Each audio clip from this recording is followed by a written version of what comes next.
на нивниот живот, а нивниот живот потврда на нивното дело.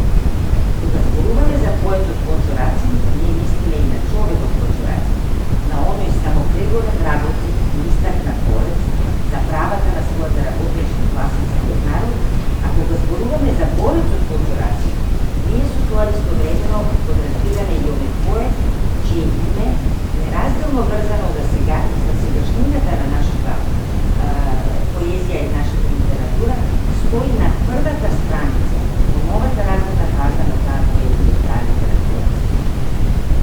Израснат во условите на суровиот законен метод, експлоатацијата, социјалните злини, насилничката обесправеност, во Чораци на рано ги сознава сите негови маси на работничката класа и на работниот црнотрудов народ.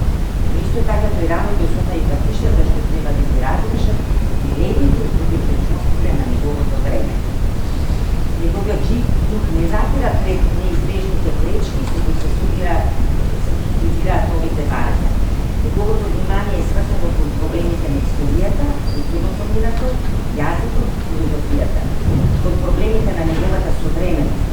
Тоа барање, тоа истражување има единствен мотив да се согледаат и поврзат личните на историскиот развој, како тоа согледување да се откријат развојните тенденции на времето обремено со нови општествени структури од историските структури.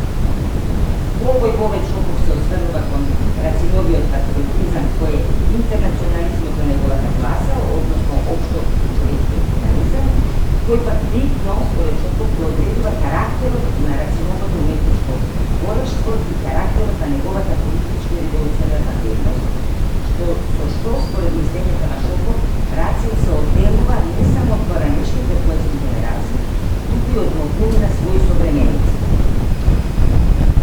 Уште еден цитат пред да